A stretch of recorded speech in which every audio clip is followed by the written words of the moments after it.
Hello friends, welcome back to our channel. ఈరోజు మన AP చరిత్రలో నవరత్నాలు అనగానే జగనన్న ఎలా గుర్తుకు వస్తాడో, మొఘల్ చరిత్రలో నవరత్నాలను సృష్టించింది అక్బర్ చక్రవర్తి. మొఘల్ మూడవ చక్రవర్తి అయినటువంటి అక్బర్ 1556 నుంచి 1605 సంవత్సరం వరకు తన యొక్క పరిపాలనను కొనసాగించారు. మొఘల్ సామ్రాజ్యాన్ని విస్తరించినటువంటి సైనిక, రాజకీయ, సాంస్కృతిక మరియు ఆర్థికపరమైనటువంటి నాయకుడిగా ప్రజలు అక్బర్ని కీర్తిస్తారు. అయితే అతని పరిపాలనా కాలంలో భారతదేశం అంతటా సైనిక విజయాలు, మానసబ్దారీ వ్యవస్థ అమల్లోకి వచ్చింది. పరిపాలనలోని సంస్కరణలు మరియు మత సహనం ద్వారా అక్బర్ చాలా గుర్తింపే పొందాడు. అటువంటి అక్బర్ ఆస్థానంలో 9 మంది మంత్రులు ఉండేవాళ్ళు. ఆ 9 మందిని కలిపి నవరత్నాలు అంటారు. ఒక్కొక్కళ్ళు ఒక్కొక్క డిపార్ట్మెంట్ని చాలా నీట్గా ఆర్గనైజ్ చేసేవాళ్ళు. అక్బర్ ఆస్థానంలో ఉన్నటువంటి 9 మంది మంత్రులు ఎవరంటే అబుల్ ఫజల్, ఫైజీ, తాన్సేన్, బీర్బల్, రాజా తోడర్మల్, రాజా మాన్ సింగ్, అబ్దుల్ రహీం ఖాన్ ఈ ఖానా, ముల్లాదో ప్యాజా మరియు ఫకీర్ అజియోద్దీన్. వీరందరూ కూడా 9 మంది కలిసి అద్భుతమైన పరిపాలన ఇవ్వడానికి కారణమైనటువంటి వారు. వీరి సపోర్ట్ చాలా ఉందని చాలామంది చరిత్రకారుల అభిప్రాయం. అక్బర్ ఆస్థానంలో ఉన్నటువంటి నవరత్నాలు 9 మంది మంత్రుల్లో ముఖ్యమైన వాడు అబుల్ ఫజల్. ఇతను అక్బర్కి ప్రధాన సలహాదారుడుగా వ్యవహరించేటటువంటి వాడు. అక్బర్నామా అనేటటువంటి గ్రంథ రచయిత ఇతనే. అక్బర్నామా గ్రంథం ఏం తెలియచేస్తుంది అంటే అక్బర్ యొక్క పరిపాలనా విధానాలు, అందులో అవలంబించినటువంటి పద్ధతుల్ని చాలా క్లియర్గా 3 సంపుటులుగా రచించారు. ఆ గ్రంథం యొక్క రచన అబ్దుల్ ఫజల్ ఇతనే. ఇతని యొక్క పూర్తి పేరు ఏమిటి అంటే అబ్దుల్ ఫజల్ ఇబ్న్ ముబారక్. ఇతను ఒక భారతీయ రచయిత, చరిత్రకారుడు మరియు రాజకీయవేత్త. అతను 1789లో తన నియామకం నుండి 1602 సంవత్సరం మరణించే వరకు కూడా మొఘల్ సామ్రాజ్యానికి గ్రాండ్ విజనర్గా పనిచేశాడు. అతని ముఖ్యమైన రచనల్లో అక్బర్నామా, ఐన్ ఈ అక్బరీ మరియు బైబిల్ పర్షియన్ అనువాదం ఎక్కువగా ప్రాచుర్యంలో ఉన్నాయి. అక్బర్ ఆస్థానంలో ఉన్నటువంటి నవరత్నాలు మంత్రులలో ఫౌజీ యొక్క తమ్ముడే అబుల్ ఫజల్. అక్బర్నామా గ్రంథ రచయిత అబుల్ ఫజల్. అక్బర్నామా అంటే అక్బర్ యొక్క పరిపాలన మరియు అధికారంగా తెలియచేసేటటువంటి చరిత్ర గ్రంథం. ఈ గ్రంథాన్ని 3 సంపుటిలలో రచించారు. అంటే వాల్యూమ్ 1, వాల్యూమ్ 2, వాల్యూమ్ 3 టైప్లో ఆ మూడింటిని రచించింది ఇతనే. అబు అల్ ఫైజ్ ఇబ్న్ ముబారక్ అనేది ఇతని యొక్క పూర్తి పేరు. కానీ ఇతని యొక్క కలం పేరు ఫైజీ. కలం పేరు అంటే రచయితలు ముద్దుగా వారికి నచ్చిన పేరుని రైటర్ ఎండింగ్లో రాసుకుంటూ ఉంటారు. ఇతను మధ్యయుగ భారతదేశానికి చెందినటువంటి కవి మరియు పండితుడు. ఇతని పూర్వీకులు అక్బర్ ఆస్థానంలోనే పనిచేసేవారు. అతను అక్బర్ చరిత్రకారుడు అబుల్ ఫజల్ యొక్క అన్నయ్య. అక్బర్ అతనిలో ఉన్నటువంటి మేధావితనాన్ని బాగా గుర్తించి అతని యొక్క కుమారులకు టీచర్గా అంటే బోధకుడిగా నియమించుకున్నాడు. ఇతను నవరత్నాల్లో ఒకరు. అబ్దుల్ ఫైజీ పర్షియన్ భాషలో 100కు పైగా కవితలు రాశాడు. అంతేకాకుండా ఇతను కవితలలో చాలా వరకు పరమత సహనం కలిగినవిగా ఉండేవి. అందువల్ల కోర్ ముస్లిమ్స్ ఎవరైతే ఉంటారో ఇస్లాం మతం ఫాలోవర్ నుంచి ఇతను కొంత శత్రుత్వాన్ని ఎదుర్కోవాల్సి వచ్చింది ఆ సమయంలో.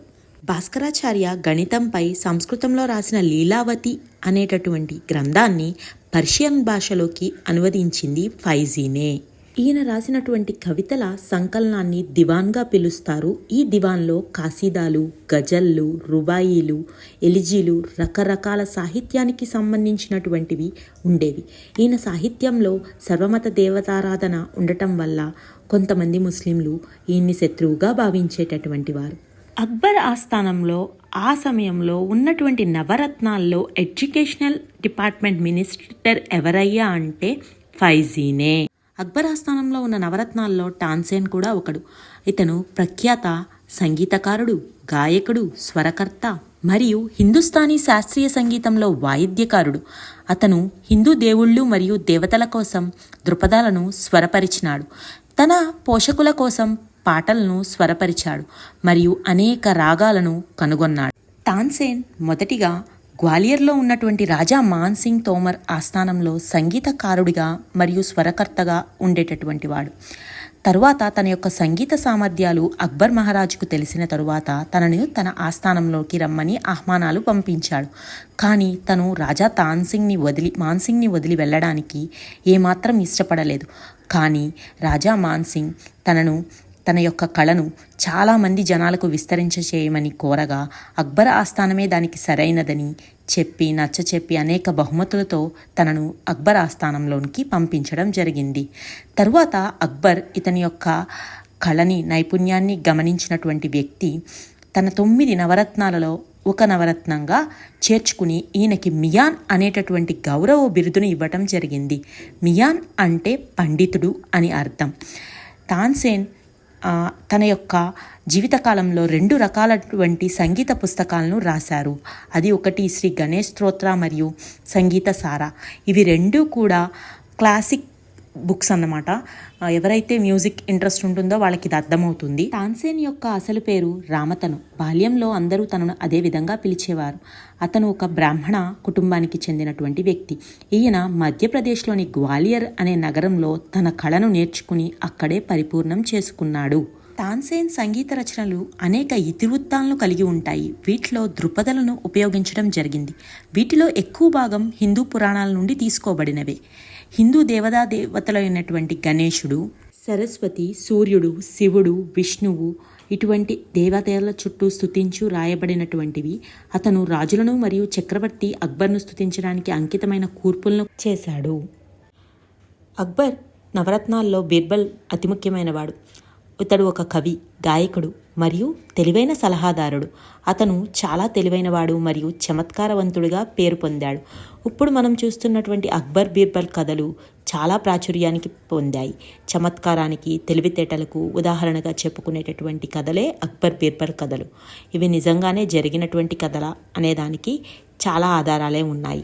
నిజంగానే 9 మంది మంత్రుల్లో బీర్బల్ పేరు చాలామంది చిన్నపిల్లల నుండి కూడా తెలిసే ఉంటుంది. ఎందుకంటే వాళ్ళకి అక్బర్ బీర్బల్ కథలు అంత ప్రభావితం చేశాయి. మరి అక్బర్ రాజదర్బారు ప్రభుత్వంలో ఒక మహామంత్రి కూడా బీర్బల్. అక్బర్ ఇతడి అనునంగికుడిగా, విశ్వాసపాత్రుడిగా పరిగణించి తన సలహాదారుడిగా నియమించుకున్నాడు. బీర్బల్ మహామేధావి, చతురుడు, హాస్యభరితుడు. తన సంబద్ధ చాతుర్యానికి, సున్నిత హాస్యానికి, అతి సున్నిత విమర్శకు చక్కటి ఉదాహరణ. బీర్బల్తో సంభాషించి గెలవడానికి మహామహులు తంటాలు పడేవారు. అక్బర్ ఆస్థానంలో గల ఇంకో చతురుడు ముల్లాదో పియాజో. ఇతడు తొత్తరపాటు కలవాడు. బీర్బల్ తొణికేవాడు కాదు. ఈ స్థిరత్వం ప్రజలకు ఇంకా ముగ్ధుణ్ణి చేసేవి. అక్బర్ కాలంలో, అక్బర్ తరువాత అంతటి పేరు ప్రఖ్యాతలు సంపాదించుకున్నది బీర్బలే అనడంలో అతిశయోక్తి లేదు. అక్బర్ మహారాజు బీర్బల్కు రాజా అనే బిరుదునిచ్చి గౌరవించడం జరిగింది. అందుకే రాజా బీర్బల్ అంటూ ఉండే పదాన్ని మనం తరచుగా వింటూ ఉంటాము. రాజా బీర్బల్ మలందీర్ కనుమల్లో జరిగిన యుద్ధంలో మరణించాడు. అక్బర్కు ఇతడి మరణం తీవ్రంగా కలిచివేసింది. చాలా కాలం వరకు శోకిస్తూనే ఉన్నాడు అక్బర్. అక్బర్ బీర్బల్ల మధ్య గల బాంధవ్యం అటువంటిది. మరి రాజా తోడర్మల్ అక్బర్ ఆర్థిక మంత్రిగా జబ్త్ ఆదాయ వ్యవస్థను మరియు దహల్సా పన్నుల విధానాన్ని ప్రవేశపెట్టినటువంటి వాడు. అతని ఆదాయ సేకరణ ఏర్పాటును తోడర్మల్ బందోబస్తుగా పిలువబడుతూ ఉండేది. ఈయన పేర్లు చాలామందికి తోడర్మల్గానే తెలుసు.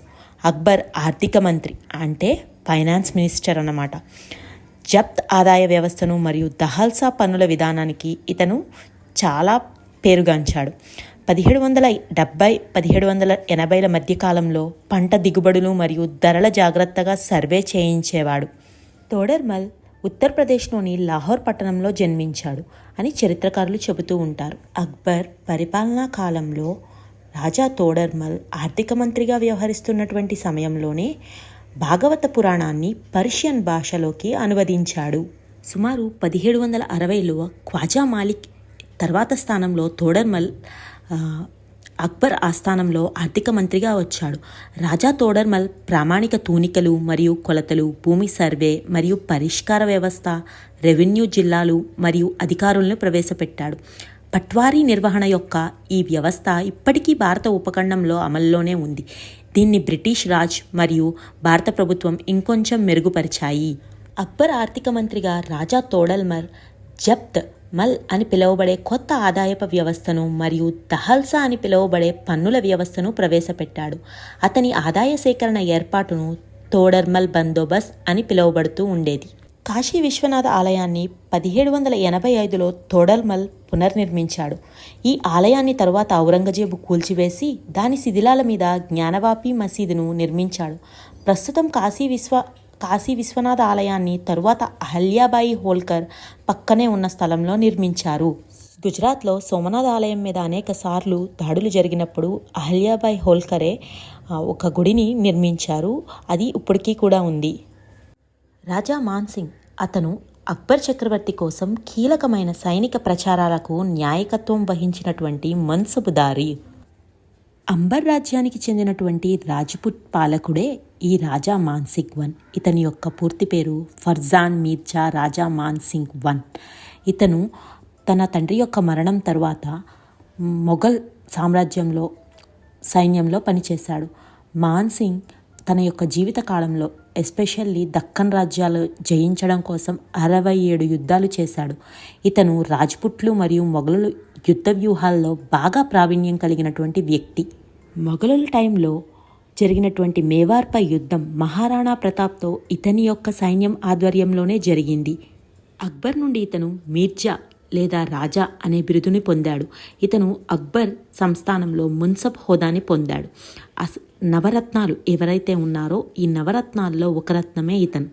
ఒరిస్సాలోని పూరిలో ఉన్నటువంటి జగన్నాథ ఆలయాన్ని ఇతడు పునఃస్థాపించడం జరిగింది. వారణాసిలోని కాశీ విశ్వనాథ ఆలయాన్ని నిర్మించడం ద్వారా ఇతడు చాలా ప్రసిద్ధి పొందాడు. అబ్దుల్ రహీం ఖాన్ ఈ ఖానా ఆయన వివిధ దోహాలను రచించాడు. దోహాలు అంటే 2 లైన్లో ఉంటాయి. అవి జీవిత సారాన్ని మొత్తం ఆ 2 లైన్లోనే వివరిస్తూ ఉంటారు. రకరకాల ఎగ్జాంపుల్స్లో రకరకాల సందర్భాలతో. అది దేవుడి గురించి రాయవచ్చు, చక్రవర్తి గురించి రాయవచ్చు, ఇంకేదైనా యానిమల్స్తో ఎగ్జాంపుల్గా సామెతల్లాగా అనిపిస్తూ ఉంటాయి. బాబర్ రాసిన బాబర్నామాను పర్షియన్లోకి అనువదించింది ఈ వ్యక్తే. అబ్దుల్ రహీం ఢిల్లీలో జన్మించాడు.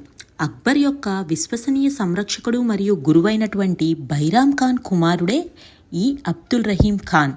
1780ల కాలంలో రహీంను అజ్మీర్ అధిపతిగా అక్బర్ నియమించాడు. అదే సమయంలో అక్బర్ అతన్ని మహారాణా ప్రతాప్ని పట్టుకోవడానికి లేదా చంపడానికి వెళ్ళేటటువంటి సైన్యానికి నాయకత్వం వహించమని కోరాడు. రహీం అప్పుడు తన కుటుంబాన్ని షేర్పూర్లో ఉంచి తను మేవార్ వైపుకు సైన్యాన్ని తీసుకుని యుద్ధానికై బయలుదేరాడు. మహారాణా ప్రతాప్ కుమారుడు ప్రిన్స్ అమర్ సింగ్ షేర్పురాపై దండెత్తి రహీం కుటుంబంలోని మహిళలను అతని కుమారులను బంధించి మేవార్కి తీసుకుని వచ్చాడు. ఈ విషయంపై ప్రతాప్ తన కొడుకుని మందలించి ఆ స్త్రీలను బంధించినందుకు వాళ్ళని మళ్ళీ రహీం దగ్గరికి పంపించి వేశాడు. మహిళలను పిల్లలను వేధించకపోవడం మహారాణా ప్రతాప్ రాజు యొక్క గొప్పతనం కదా. ముల్లాదో ప్యాజా ఈయన నవరత్నాల్లో ఒక మంత్రి. హోమ్ మినిస్టర్గా మరియు దేశ అంతర్గత భద్రతా బాధ్యతను అక్బర్ పరిపాలనా కాలంలో ఈయన స్వీకరించారు. బీర్బల్ ప్రస్తావన ఇంతకు ముందు వీడియోలో వచ్చినప్పుడే ఇతని గురించి చెప్పడం కూడా జరిగింది. ఇతను కూడా మంచి చమత్కారకారుడు. మొఘల్ చక్రవర్తి అక్బర్ ఆస్థానంలో సలహాదారుడు మరియు వజీరు. ఇతని చమత్కారానికి గుర్తుగా అక్బర్ ఇతనికి ముల్లా అనేటటువంటి బిరుదును ఇవ్వటం జరిగింది. జానపద కథల్లో ముల్లాదో పియాజాను బీర్బల్ యొక్క ముస్లిం ప్రతిరూపకంగా మరియు సనాతన ఇస్లాం ప్రతిపాదకుడిగా చిత్రీకరించారు. చాలాసార్లు ఇతను అక్బర్ మరియు బీర్బల్ ఇద్దరినీ కూడా తన చతురతతో చమత్కారంతో ఓడించినట్లు చాలా కథల్లో చెప్పబడటం జరుగుతుంది. ఫకీర్ అజియోద్దీన్ ఒక పండితుడు మరియు ఖగోళ శాస్త్రవేత్త. అతను అక్బర్ ది గ్రేట్ నవరత్నాల్లో ఒకరిగా పనిచేశారు. ఖగోళ శాస్త్రం మరియు జ్యోతిష్య శాస్త్రానికి చేసిన కృషి ప్రసిద్ధి చెందాడు. ఫకీర్ అజియోద్దీన్ ఒక ప్రఖ్యాత కవి, సంగీతకారుడు మరియు పండితుడు. ఆయనకి పర్షియన్ మరియు హిందీ సహా అనేక భాషలపై గొప్ప పట్టు ఉండేది. ఆయన సాహిత్య రచనకు ముఖ్యంగా భారతదేశంలో ఆధ్యాత్మికత మరియు సూఫీయిజంలో ప్రసిద్ధి చెందాడు. అక్బర్ పరిపాలనా కాలంలో మొఘల్ కోర్టు సాంస్కృతిక మరియు నిర్మాణ అభివృద్ధిలో ఫకీర్ అజియోద్దీన్ ముఖ్యమైన పాత్ర పోషించారు. ఫకీర్ అజియోద్దీన్ ఆధ్యాత్మిక మరియు సూఫీ సాహిత్యానికి చెందిన ముఖ్యమైన రచనలలో ఒకటి. ప్రేమ, ఆధ్యాత్మికత మరియు దేవుని పట్ల భక్తిని అన్వేషించే కవిత్వానికి ఆయన ప్రసిద్ధి చెందారు. ఆయన ముఖ్యమైన సాహిత్య రచనలను అనువదించడంలో సహాయం చేశారు. మరియు మొఘల్ ఆస్థానానికి ఒక ముఖ్యమైన ఆస్తిగా మారారు. ఫకీర్ అజియుద్దీన్ 16వ శతాబ్దంలో ముఖ్యంగా 1756 నుండి 1605 వరకు అక్బర్ నవరత్నంగా పనిచేశారు. ఈ విధంగా అక్బర్ చక్రవర్తి తన ఆస్థానంలో 9 రత్నాలుగా పరిగణించేటటువంటి ఈ 9 మంత్రులతో తన యొక్క పరిపాలనను చాలా అద్భుతంగా కొనసాగించాడనే చెప్పుకోవచ్చు. ఈ 9 మంత్రులు కూడా అక్బర్ చరిత్రలో నిలిచిపోవడానికి చాలా సహాయాన్నే అందించారు. వీరిలో కొంతమంది ఇస్లాం మతానికి సంబంధించిన వారు ఉన్నారు, కొంతమంది ఇస్లామేతరులు కూడా ఉన్నారు. అప్పటిలో అక్బర్ సమయంలో పరమత సహనం ఇంతగా ఉంది అని చెప్పడానికి ఇదే నిదర్శనం. Thank you for listening. Please share, subscribe, like చేయండి. చాలా కష్టపడి చేస్తున్నాం వీడియో.